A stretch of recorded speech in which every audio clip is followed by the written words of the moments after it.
Nos pondremos todos de pie para recitar el mantra de la unidad.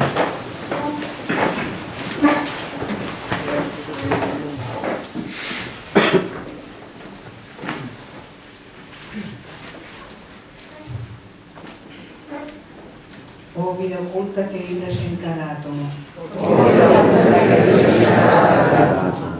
Oh luz oculta que brillas en cada ser. Oh amor oculto que todo lo abarcas en la unidad. Que aquel que se siente uno contigo, sepa que es por lo tanto uno con todos los demás. Shanti, Shanti,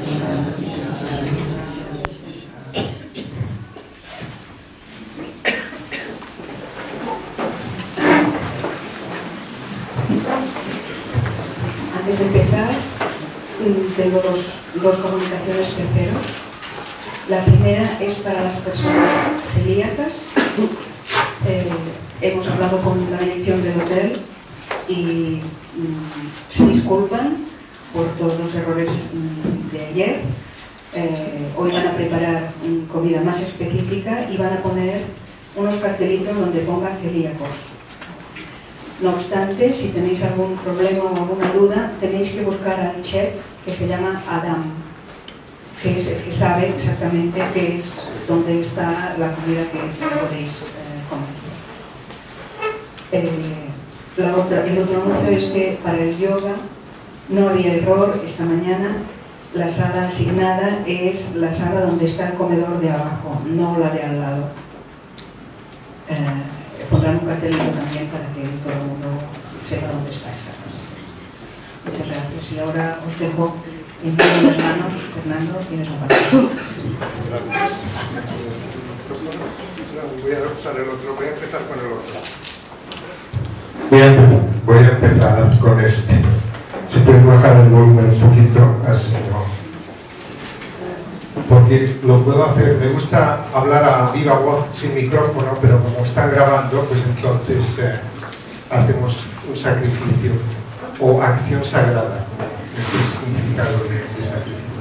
Vamos a empezar con un poquito de silencio de nuevo, porque lo que vamos a explorar durante estos días es el trabajo de Blavatsky, la voz del silencio.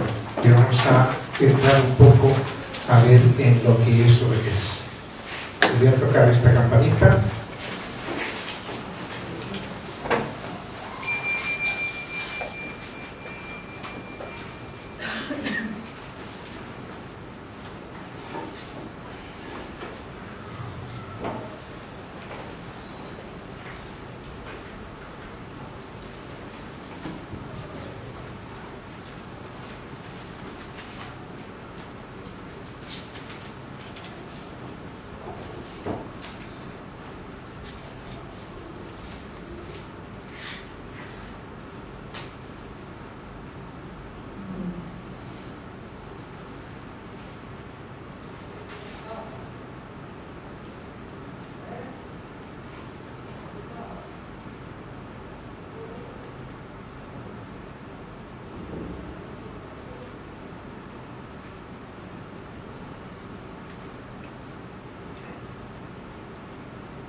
Y ahora os voy a pedir que pongáis atención en el silencio que hay entre dos respiraciones,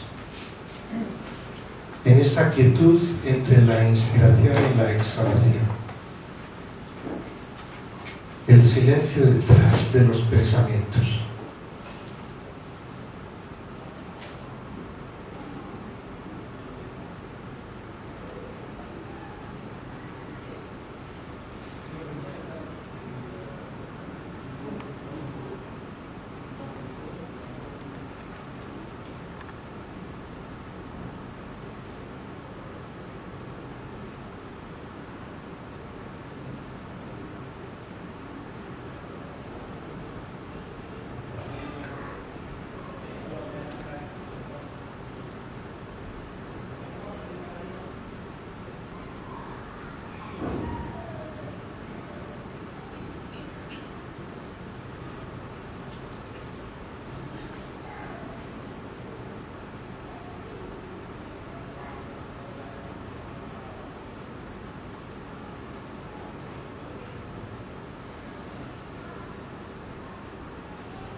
Pues bienvenidos a todos otra vez. Esta mañana me figuro que hay caras nuevas que quizá no estaban ayer aquí. Y de nuevo soy Fernando. Nací en Madrid, me hice miembro de la Sociedad Teosófica en Madrid, pero pienso que yo era teósofo desde nacimiento, porque cuando encontré, dijo, estos eran los que yo estaba buscando desde hace mucho tiempo. Me sentí como en casa al entrar ahí. Y esto me llevó a aprender inglés, a irme a Estados Unidos, a casarme con una teósofa americana y a conocer a gente increíble.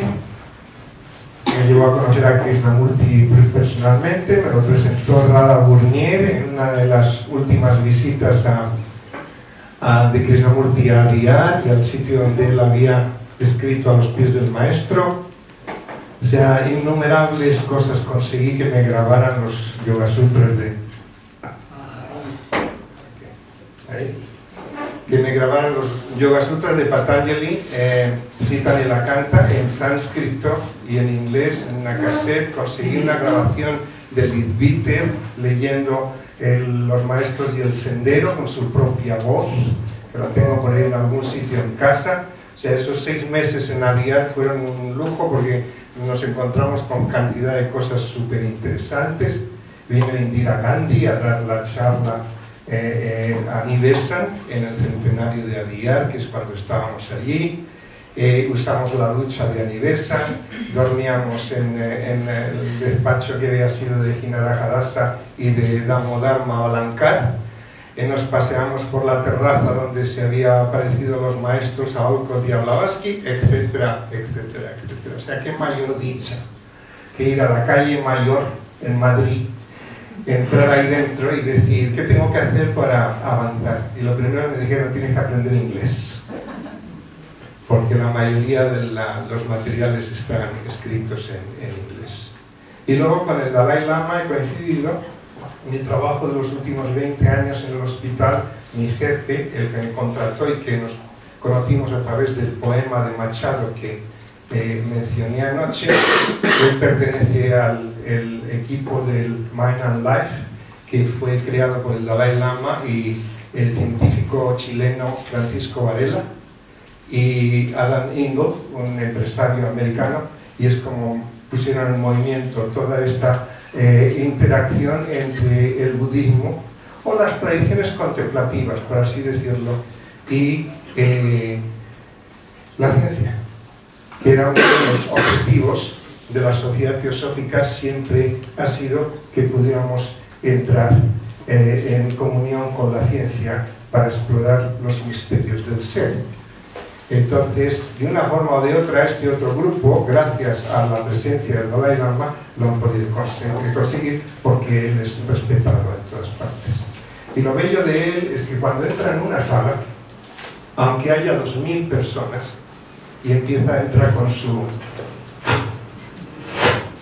está en el corazón de todos los presentes.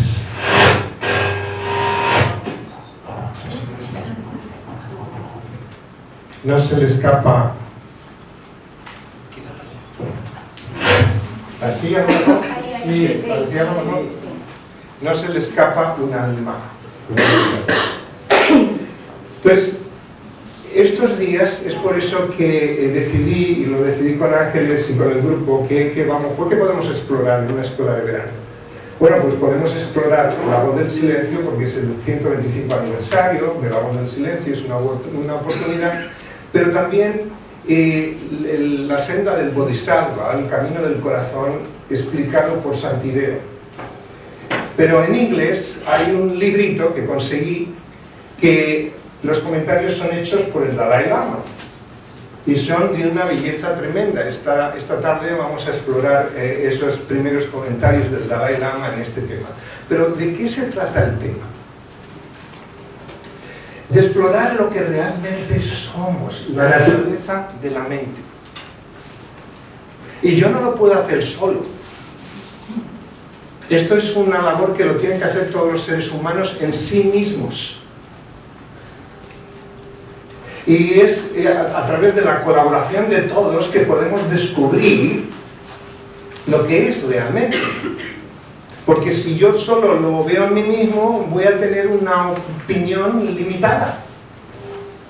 Porque la misma mente crea las limitaciones de la carga que yo acarreo, de mi propio karma. Pero a lo mejor algo que yo ya he superado... No, déjame el otro micrófono otra vez.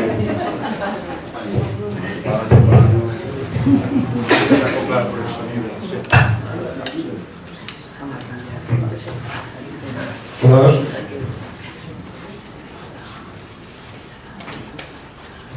Lo que estaba hablando, que el hacer el trabajo uno individualmente está bien, pero cada uno cojeamos de algo. Y mientras a lo mejor yo puedo tener mucha paciencia, cosa que mi mujer dudaría, dice que soy el que tiene menos paciencia de todos, otro puede ser muy tolerante, otro puede ser muy generoso, etc.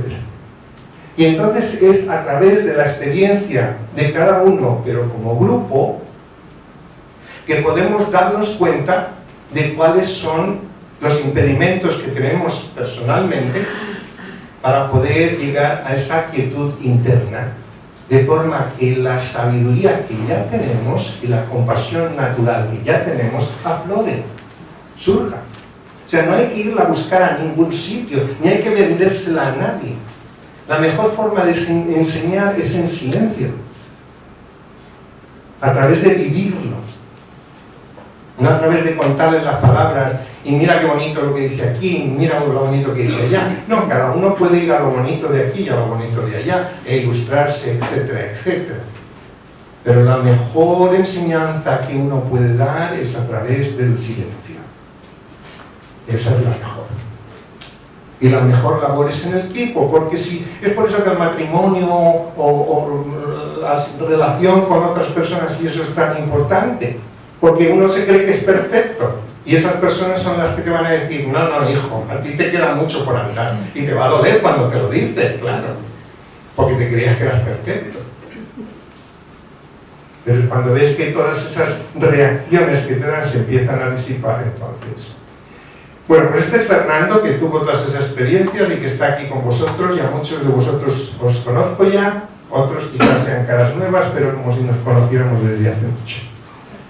Vamos a explorar en estos días labor del silencio, y voy a empezar ahora con una introducción un poco más extendida sobre el tema.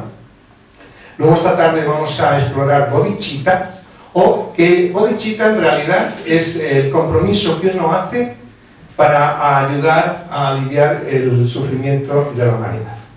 Nada más. Eso es lo que significa.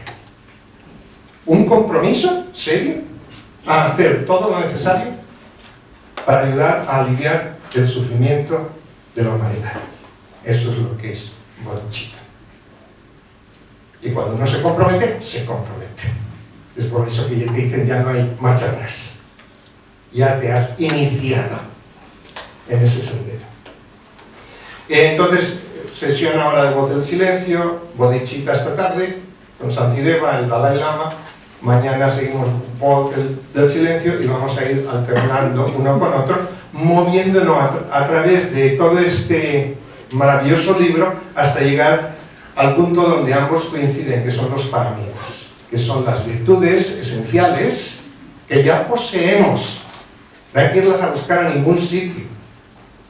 Nos las han estado dictando en los mandamientos, en el yoga, en esto, en lo otro, pero es que ya las tenemos puestas.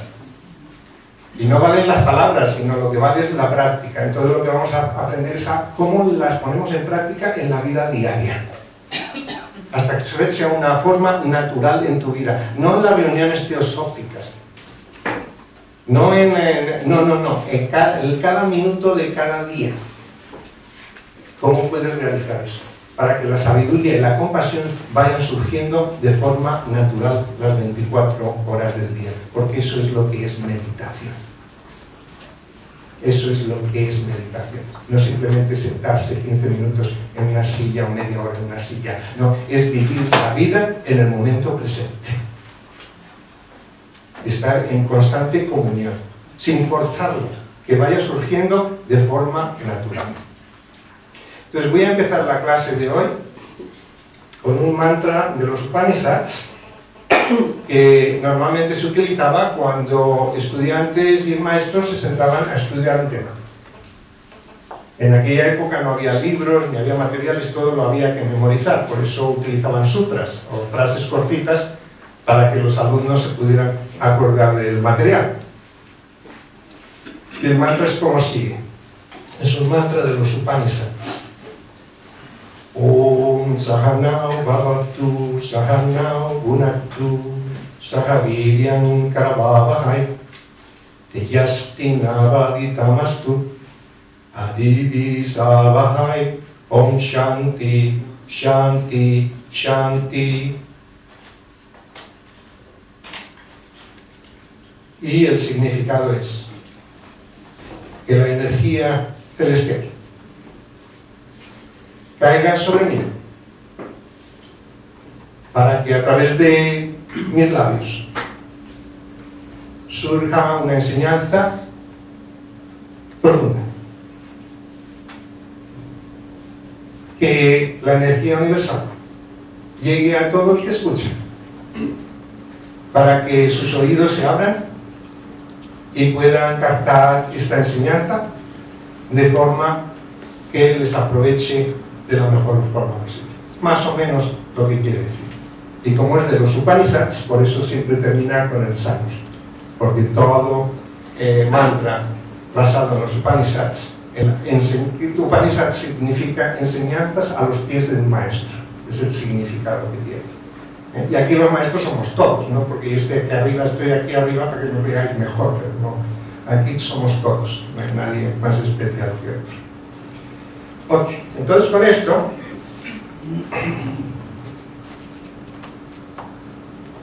me voy a adentrar en la voz del silencio. Ayer ya expliqué un poco que Blavatsky nos escribió esta joya por más que nada porque se había enfadado con los teósofos, porque los consideraba como muy vagos, que únicamente querían que alguien les contara cosas bonitas y ya está, pero no hacen nada. Y entonces, en vez de recibir ellos la inspiración, se limitaban a repetir las cosas que habían leído de otros. Y dijo, esto no puede ser así. Y es porque tienen muchas oscuridades, muchas nieblas, muchos impedimentos. Y se decía a sí misma, es gracioso cuando uno le dice, ¿por qué no les di esto antes? ¡Qué tonta fui! Porque yo creí que ellos iban a entender cómo hacen los de Oriente, que los de Oriente tampoco entienden tanto, quizás los que están en los monasterios, pero el resto tampoco. Entonces, los seres humanos cogían todos en todas partes. Y entonces dijo, tengo que darles algo, y empezó a recordar lo que ella había aprendido cuando aparentemente estuvo en el Tíbet, y la llevó la inspiración y empezó a escribirlo de una forma poética muy bella. Pero si yo os digo la verdad, si yo leo La voz del silencio en inglés, no me entero ni una palabra de lo que dice, porque usa unas palabras tan poéticas, estrambóticas, que uno tiene que ir al diccionario cada 3 palabras. Por eso a los que lo han traducido al castellano les bendigo, porque no solo han hecho la traducción, sino que lo han puesto en un lenguaje entendible. Y es por eso que agradezco esto. Así que Blavatsky se retiró, estaba yo muy enfermita, pero se retiró a este sitio en Francia y escribió este librito, y dice pues que viene más que nada del budismo. Pero en un sitio te viene que es del sur, en otro que viene del zen, en otro que viene del prebudismo, no importa. Es una enseñanza trascendental. Y es lo que voy a ir visitando un poco esta mañana con todos vosotros. Luego también os quiero anunciar ya de antemano que voy a crear grupos de afinidad. Voy a crear grupos de estudio para estos días, pero va a ser una forma muy sencilla, van a ser grupos de 7 u 8 personas, en que se os va a adjudicar un paramita, una de las virtudes trascendentales, para que como grupo, quizá al final de una de las clases por la tarde o después vosotros os reunís un ratito por ahí, exploréis la forma de cómo vais a poder poner en práctica esa virtud en la vida diaria. De forma que todos los miembros del grupo puedan aportar algunas ideas. Y aquí nadie juzga a nadie ni nada, no, cada uno lo que cree, porque lo que a uno le puede ayudar quizá no le ayude al vecino, pero la contribución de todos puede ser muy rica.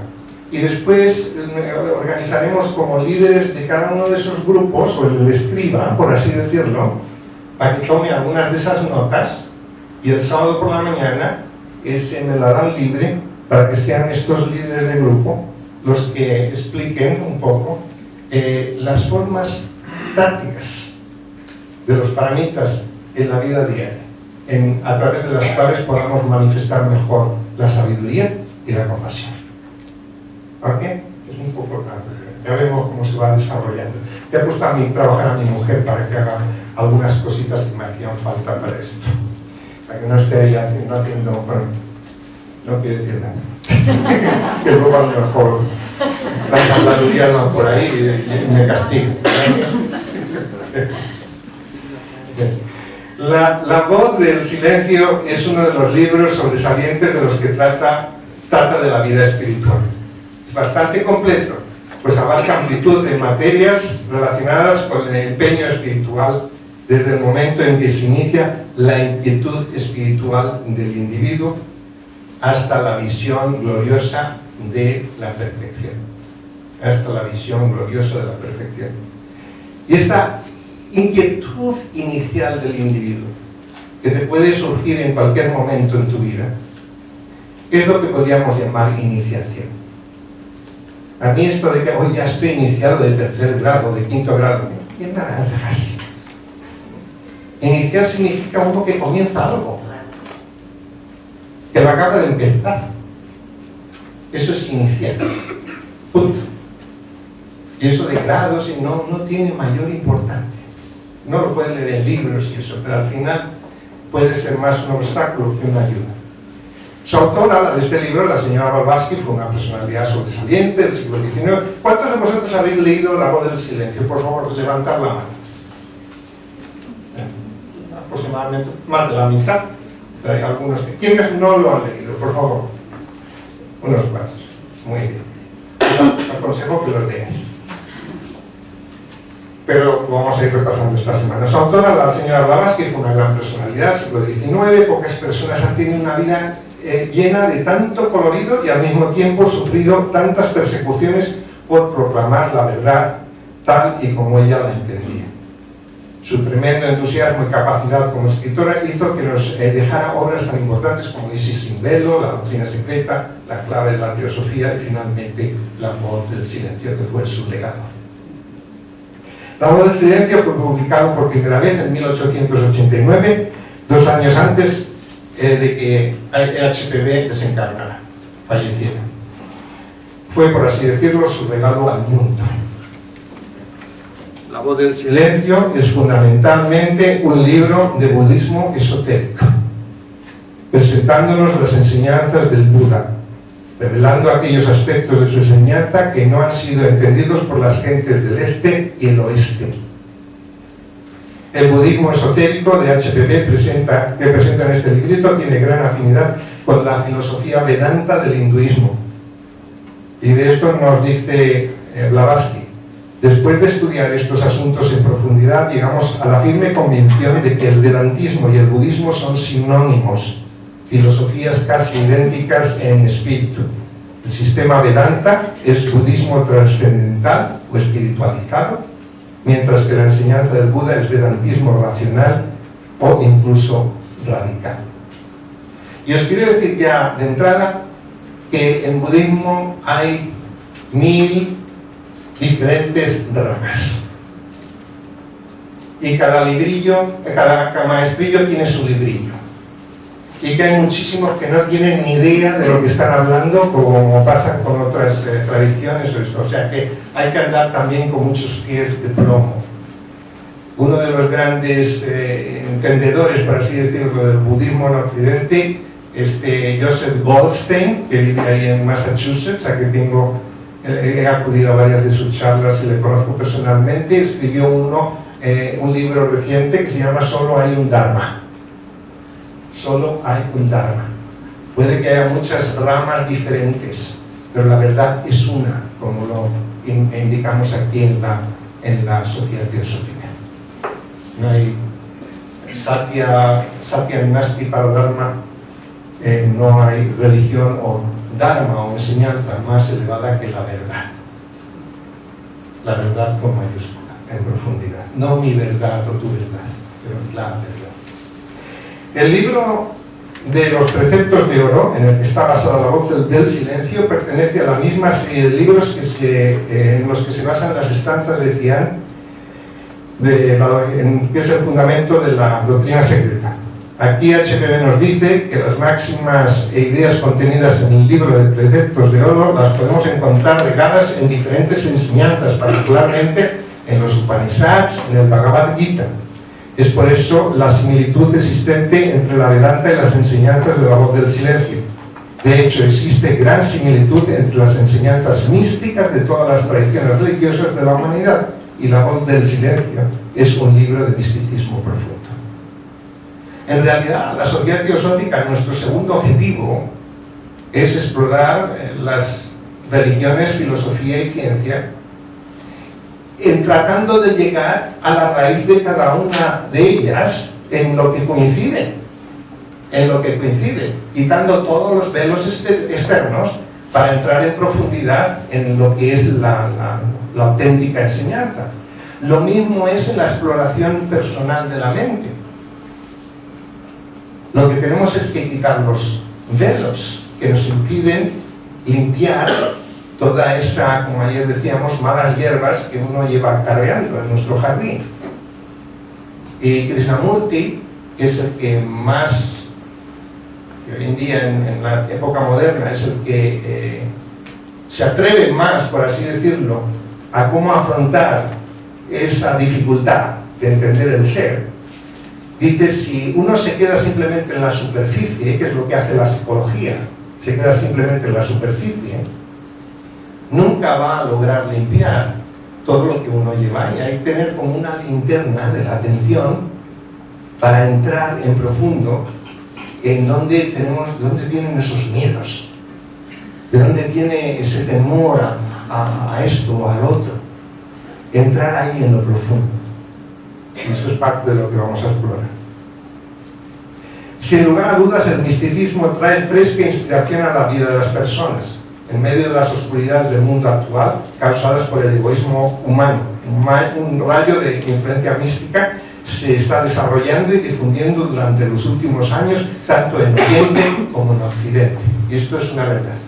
Ahí está habiendo como un cambio a nivel generacional. Y hay veces que cuando una cosa positiva y buena está surgiendo y enseñanzas que son de gran ayuda, también lo malo es como que se acrecienta. Trata de contrarrestar. Un eminente teósofo, el señor Hinarajadasa, escribió lo siguiente sobre el misticismo. Misticismo es como el aroma de las flores en un país tropical, que solo se abren al ponerse el sol, perfumando el aire hacia un éxtasis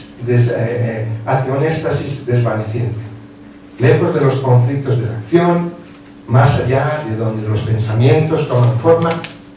El místico siente el perfume de vida y hace de su corazón un cáliz para recoger ese perfume y ofrecérselo a Dios y al hombre.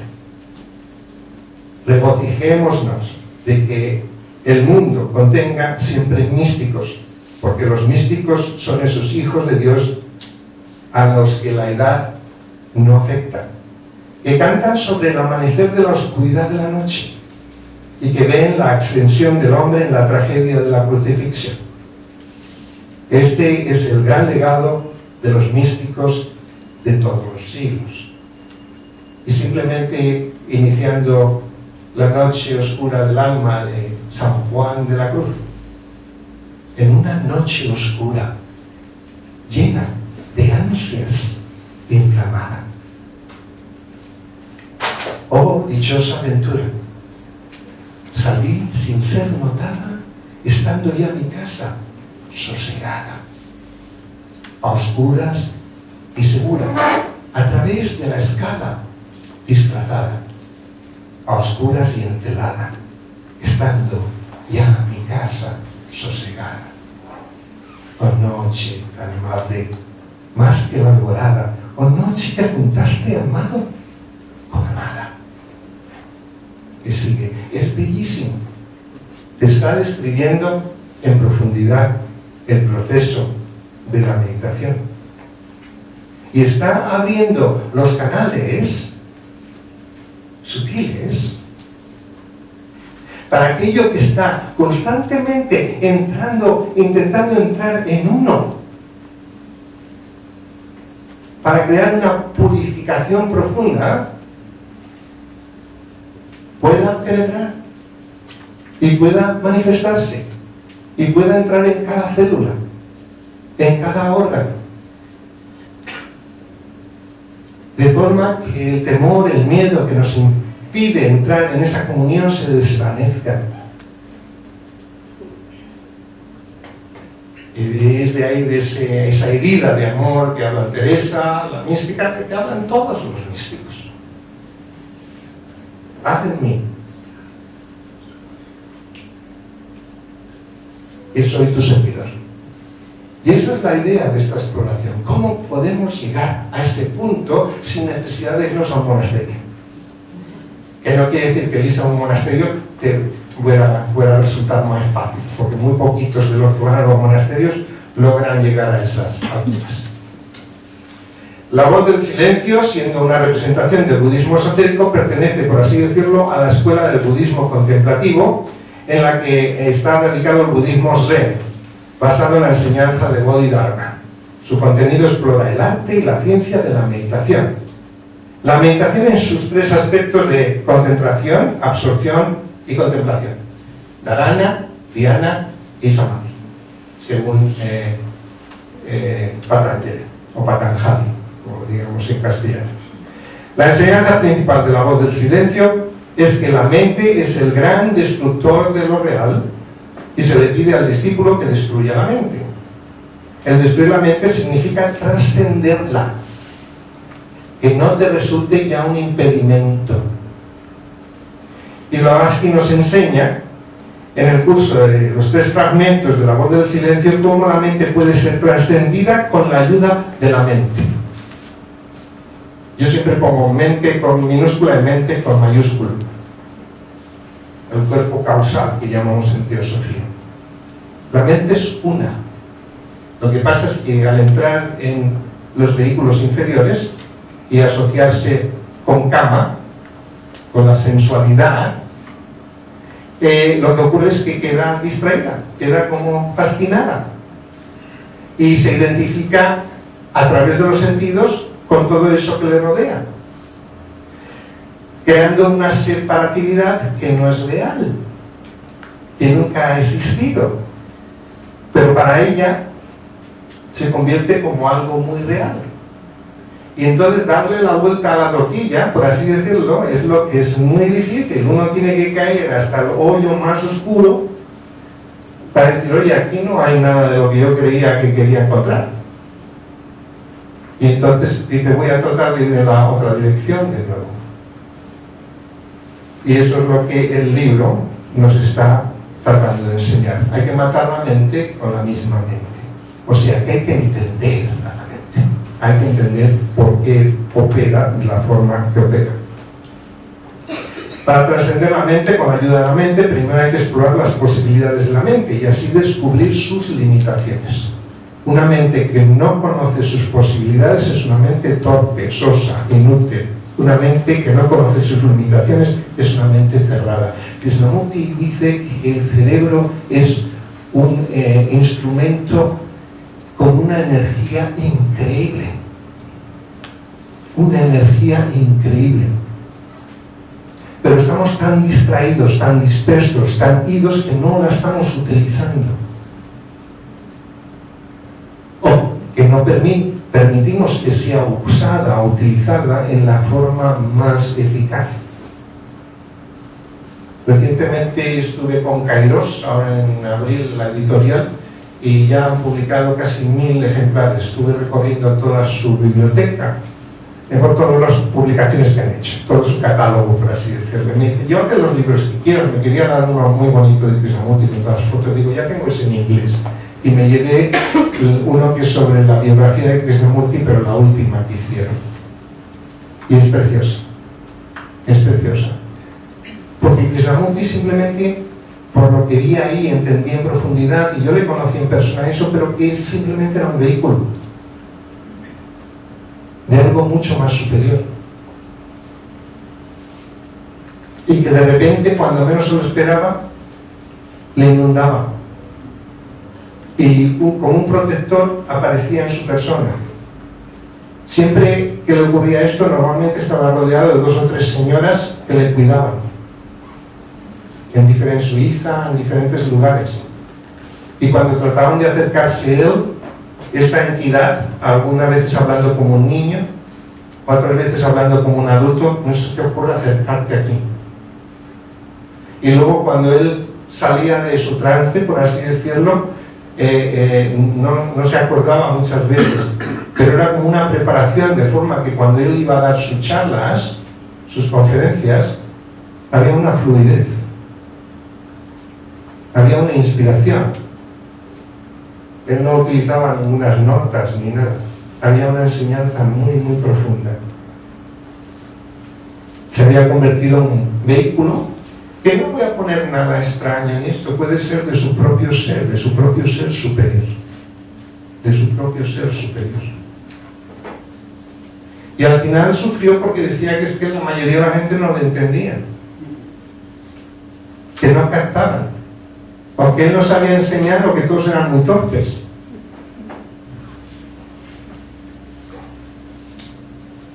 Una mente que está totalmente abierta y al mismo tiempo está viva y alerta. Esa es la enseñanza que este librito nos da. Tienes que sentirte a ti mismo, todo pensamiento. Y sin embargo tienes que desterrar todos los pensamientos de tu alma. Tienes que sentir en ti mismo todo pensamiento y al mismo tiempo desterrar todos los pensamientos de tu alma. No voy a dar explicaciones aquí porque ya las iremos dando. ¿Cómo se puede hacer todo esto? Es aquí donde los 3 fragmentos de la voz del silencio entran en juego. Los temas de los 3 fragmentos son los 3 vestíbulos, los 2 senderos y los 7 portales. Cada uno de ellos trata respectivamente de preparación, descubrimiento y recorrido del camino espiritual. Preparación, descubrimiento y recorrido del camino espiritual. Es Radhaka, Pratyeka, Bodhisattva. El aspirante espiritual pasa por el proceso definitivo de preparación de los 3 vehículos, de forma que sale de ellos apropiadamente preparado al cruzar esos 3 vehículos. En esta preparación lo que le permite descubrir es el sendero, y a la luz de este descubrimiento se aventura en el sendero de perfección o el sendero de la iniciación. El sendero donde el discípulo se convierte en lo que es. Donde el discípulo se convierte en lo que es. Abandona la personalidad y permite que se manifieste la individualidad. La personalidad se desvanece y permite que la individualidad se manifieste. Y aún ahí hay que andar con mucho cuidado. Y esto es lo que San Juan de la Cruz nos indica también muy claramente. Hay 2 noches, la noche oscura del alma y la noche oscura del espíritu.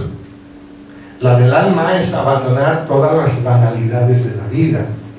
No quiere decir retirarse en una cueva, quiere decir no apegarse a las cosas. Las cosas se te dan por prestado, nadie se las puede llevar al otro mundo, ni el piano de cola, ni el cuadro antiguo de la abuela, ni el pañuelo bordado de mi tía Elvira. todo eso se va a quedar detrás, a no ser que uno le diga que se lo pongan si no le creman, o que lo cremen en el pañuelo de la tía Elvira con el cuerpo también, ¿no? Si uno está tan apegado como para eso. Pero eso es entonces la primera noche es ese desprendimiento. La segunda noche es el eliminar la arrogancia espiritual. El creer que uno sabe. Porque no sabemos nada. Lo único que estamos haciendo normalmente es repetir como papagayos lo que hemos aprendido de otros. Fulanito es fenomenal, mira lo que dice. Menganita, pues, ¿has leído a este? ¿Te enteraste de lo que dice el otro? Estamos repitiendo como papagayos. Pero cuando por fin dejamos eso que se desvanezca, entonces lo que surge es genuino, es natural, es simple, y es por eso que llega a las gentes. Es por eso que llega. Es por eso que atrae a las personas. Esa es la diferencia. Es fresco. Sale de ti.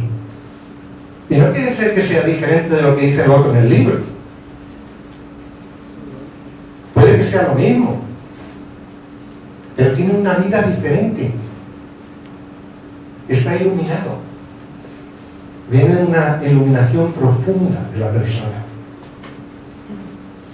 Y eso es lo que le ocurría a Krishnamurti y a otros, o Juan de la Cruz cuando escribía sus poemas y después escribía el poema que era el sutra y después hacía los comentarios para las monjas o para esto, para lo otro, y lo adaptaba y los disfrazaba un poco porque tenía miedo a la Inquisición, claro. Y no quiere decir que no le pegaran pavos, que le pegaron bastantes pavos.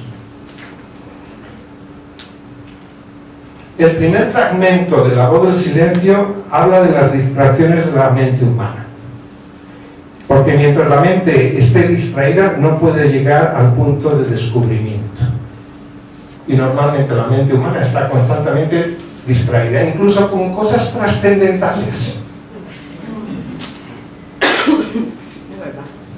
No deja de ser una distracción. Estoy hablando de algo maravilloso, romántico, elevado, no sé, es una distracción. Sigue siendo una distracción. No quiere decir que uno no vaya a hablar de ello, pero tiene que darse cuenta de que eso también limita, de que eso también limita. Pero ¿cuál es la causa de las distracciones de la mente? Claramente estas radican en la memoria, o lo que el Bhagavad Gita llama rasa.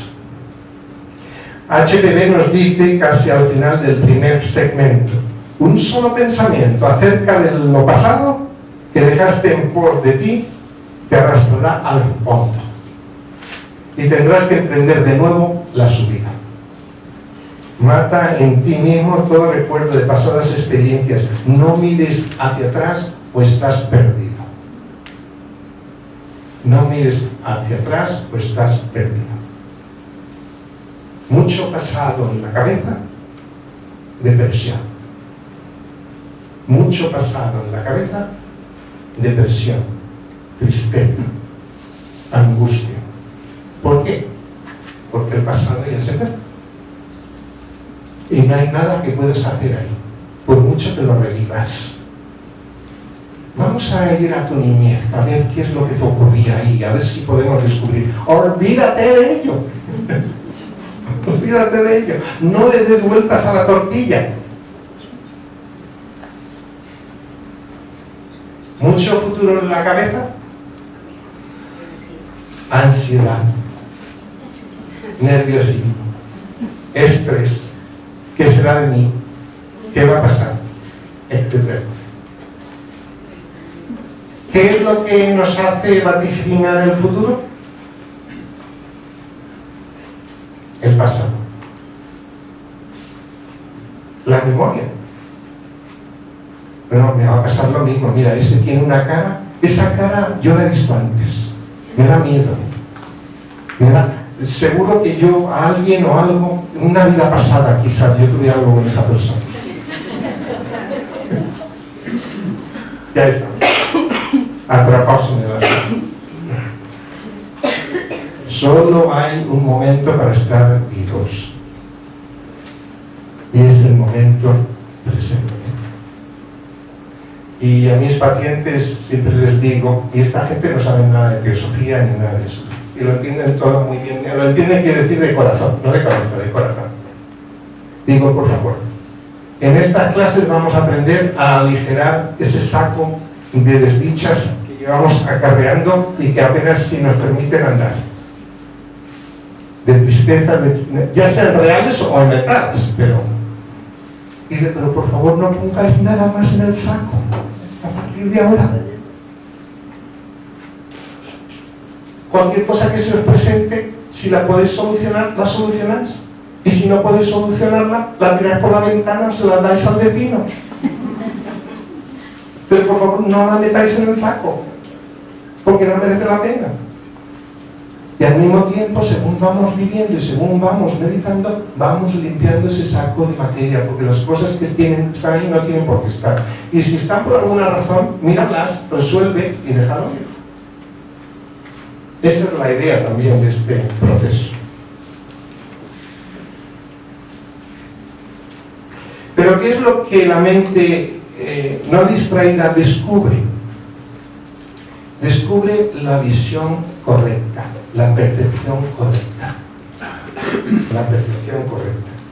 El primer paso enseñado por el Buda en el octuple sendero. Sin una visión correcta, el caminar del sendero se hace prácticamente imposible. O sea, limpia de pensamientos esa visión. Sin que haya pensamientos que la influyan. La percepción correcta es el conocimiento de lo no existente, de lo oculto, de lo que normalmente no vemos. El conocimiento de lo existente, que llega desde lo más profundo del silencio de la mente, que llega desde lo más profundo del silencio de la mente. ¿De dónde? ¿Cómo? Vamos a ver cómo podría preguntar. ¿Cómo es que se manifiesta el sonido? ¿Qué es lo que se necesita para que el sonido pueda tener lugar? El silencio. Si no hubiera silencio, no podría haber sonido. Entonces, ¿somos capaces de ubicarnos en el lugar donde el silencio está y observar el sonido? Ajá. Porque ahí es donde está todo el secreto. Entrar de la mente ruidosa a la mente silenciosa. En vez de estar atrapados en la maraña, estar como observadores curiosos. ¡Guau! Mira, qué revolución tengo ahí en la cabeza. Sin necesidad de hacer nada por ello, sino simplemente observar. Lo no manifestado se percibe en el silencio, en el intervalo entre dos notas musicales, que la una está tratando de agarrar a la otra, de saltar en la otra. Entre esas dos notas musicales es donde está toda la clave. El sonido del silencio puede ser percibido solo entre dos sonidos. Y es solo con esta idea, con esta visión correcta, que uno puede aventurarse en el sendero, teniendo esa capacidad de ver. De ver sin necesidad de hacer. ¿Alguna pregunta hasta aquí? ¿Tengáis alguna? Si no, vamos a seguir. Tengo aquí un par de meditaciones. Voy a dirigir una pequeña meditación, si os parece bien, antes de seguir con... Se me están agarrotando las manos de sujetar los papeles de la edad. Hace esto, me creo.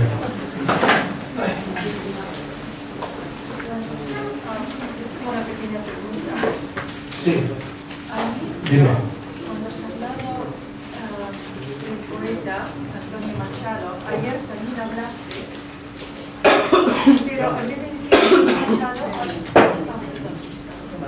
Te va a dejar el micrófono, un segundo. Esto va para abajo.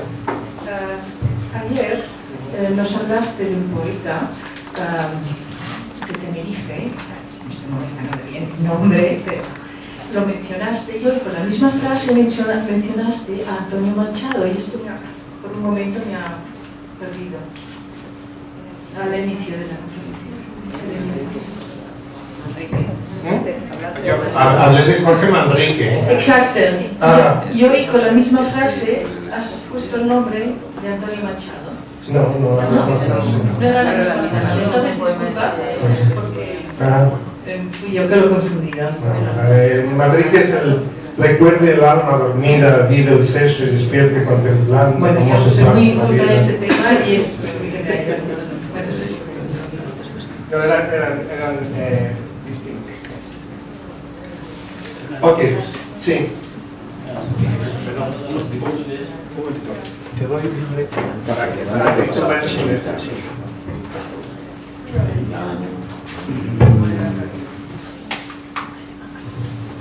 Por favor, levantaos al hacer las preguntas. Mejor, ¿eh? Para que os pueda sacar con la cámara. Se ponga en el lado. Un poco lo que has dicho. Virtudes y facultades es lo mismo, o son dos cosas diferentes. ¿Tú qué crees? Yo creo que una cosa está la preparación de la otra. Las virtudes desarrollan facultades. Creo. No sé. Yo no sé. Una adivinanza. Ya se me ha olvidado el idioma, ya no sé cómo utilizar una cosa o la otra. No, las virtudes son, ayer hablaba un poco de toda aquella acción que produce felicidad, la podríamos decir que es virtuosa, que hace a otros felices. Y toda aquella acción que hace a los otros que se amarguen y que sufran y que todo esto, pues es negativo. La facultad es algo que has aprendido. Lo que yo creo es que ya todo eso ya lo sabemos. Es cuestión es quitar todas las barreras que tenemos para que eso se manifieste.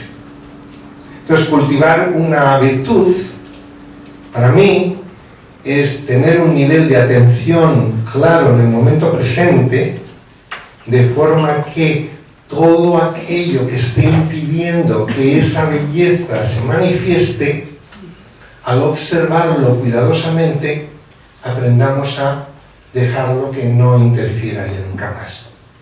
Y poco a poco se va desvaneciendo y esas virtudes se empiezan a hacer patentes en uno. Entonces, el hecho de que no se hagan patentes es porque no ponemos atención. No es cuestión de decir, hoy voy a ser bueno, o voy a ser caritativo. No, ya cuando uno voy a ser, ya uno se está transportando, ¿a dónde? Al futuro. Entonces nunca lo va a realizar. Nunca lo va a realizar, porque siempre lo va a estar transportando al futuro. Entonces la cuestión ahora es decir, no, es que yo nunca voy a poder hacer así. ¿Quién está diciendo eso?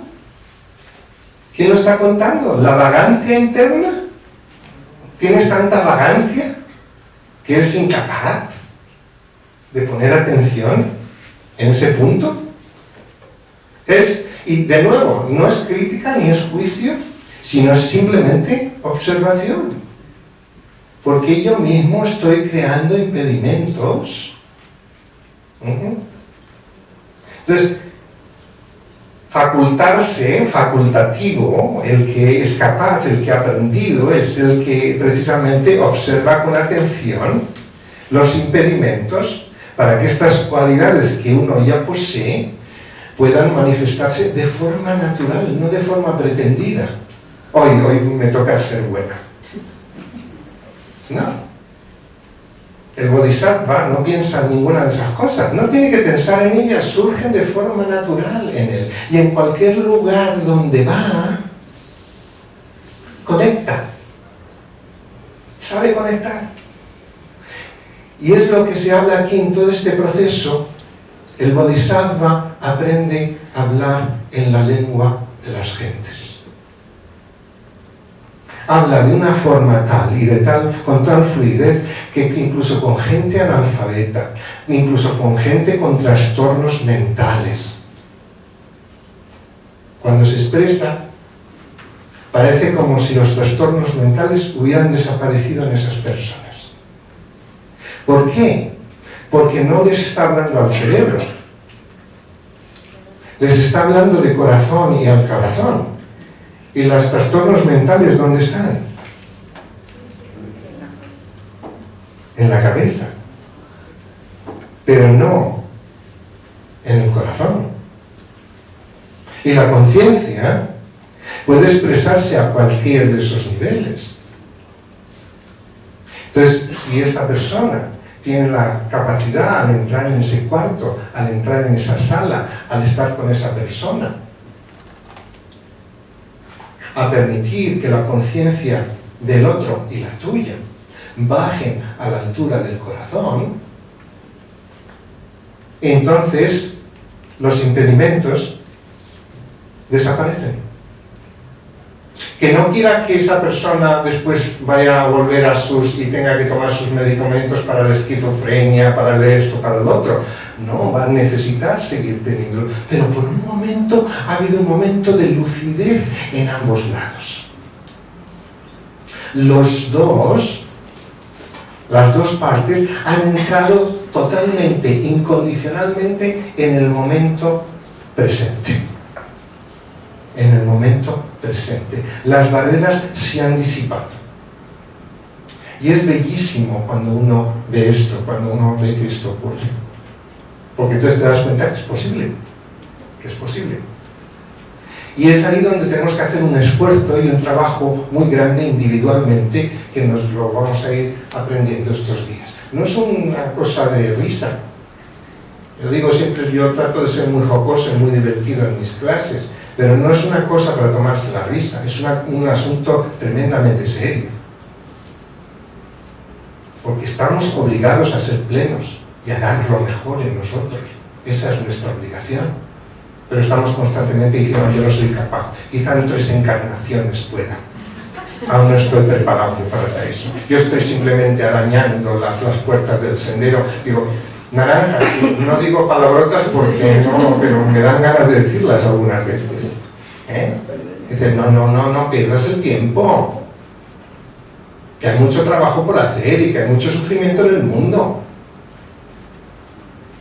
Hay que ponerse serios y trabajar duro y permitir, o sea, que es lo que decías un poco, prepararse para permitir que eso que está ahí dentro se manifieste. Que está esperando, está deseando manifestarse. ¿Cuándo vas a dejar de interrumpir? ¿Cuándo vas a dejar que esa mente esté con, ay, pobre de mí, mira, claro, qué miseria, me ocurrió esto y lo otro, y claro, yo nunca voy a poder ser, y aquel canalla lo que me hizo, y yo que tengo...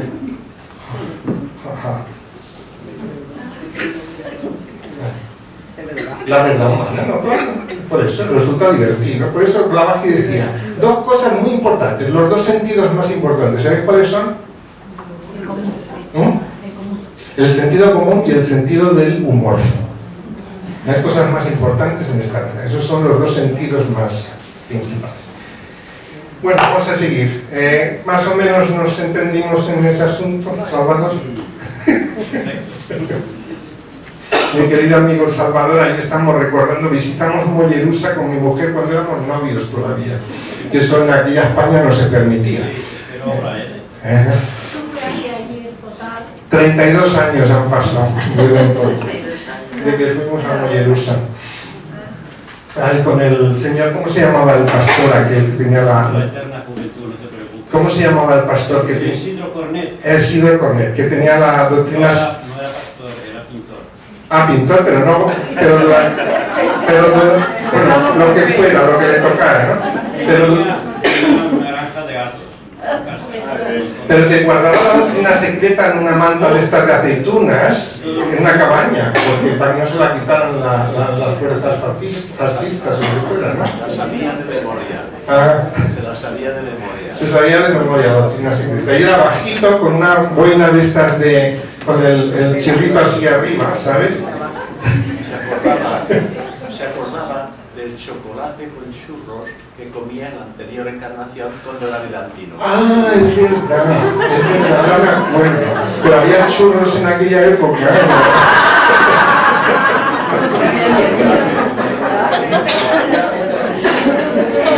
Bueno, la cuestión es que es Yo quisiera tener la pregunta que estaba sí. en un comentario. Sí, un segundo. Si vas a Poblet, como me dijiste ayer, dice que él decía que estaba encerrado allí en el monasterio porque en su vida anterior había sido monje de allí. Y él enseñaba a sus amigos dónde estaba enterrado.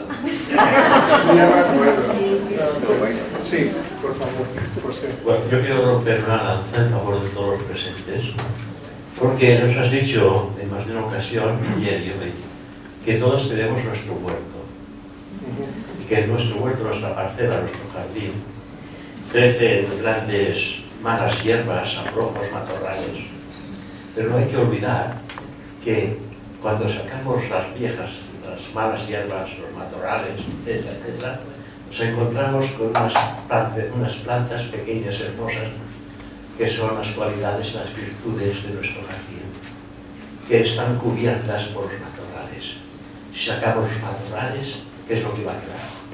Las cualidades que en encarnaciones anteriores hemos cultivado y que están presentes y que las hemos olvidado. Ahí está, muy bueno aporte. Gracias. Pero de todas formas hay que seguir plantando más. Sí, Pero no podemos plantar más si no sacamos las malas. Sí, las malas es muy importante. Y ahí está el truco. O sea, que es que en realidad en la psicoterapia o el psicoanálisis o todo esto, lo que debería ser su función debería ser extraer precisamente todas esas malas hierbas. Pero los que estudiamos un poco metafísica dentro de la sociedad teosófica, y no quiero desviarme mucho del tema, pero simplemente indicarlo, hablamos del huevo áurico que envuelve a cada persona.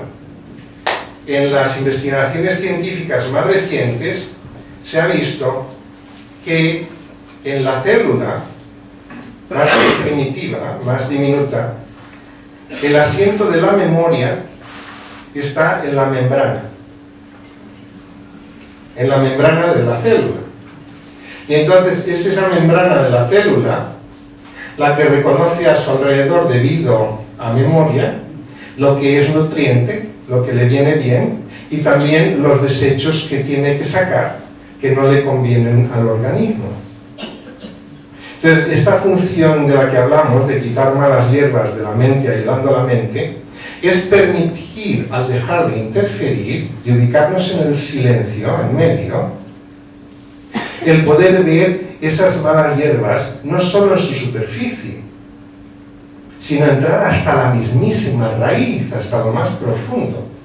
Entonces, en la psicología moderna, psicoterapia, normalmente se quedan en la superficie, pero no entran en profundidad. De forma que, según las vamos arrancando, ese huevo áurico, que es donde están reflejadas todas las tendencias acumuladas durante muchísimo tiempo, y aquellos que son capaces de ver el aura lo ven ahí representado, vaya quedando limpio. De forma de que podamos ver con claridad la realidad de nuestra existencia. Entonces, la práctica de bodhicitta, que vamos a ir hablando, es que en la meditación o en la atención en la vida diaria vamos puliendo ese cristal. De forma que vamos a ir limpiando zonas. Entonces, cuando uno tiene un vislumbre místico profundo, que te puede llegar en cualquier momento, es porque la conciencia particularmente ha pasado por una zona limpia. Y de repente se va. Y entonces lo quiere repetir, no puede repetir, porque coincidir con esa zona limpia otra vez es como ganar la lotería. Entonces lo que hay que seguir es limpiando, para que la zona limpia las impurezas vayan. Y para ello, las virtudes que él dice son las que te van a ir ayudando, pero esas se manifiestan en la vida diaria. ¿Okay? Vamos a seguir. ¿Hasta cuándo vamos? Tú decides cuándo hacemos la pausa. O sea que pues podemos hacer una pausa ahora. ¿Cuánto tiempo la pausa?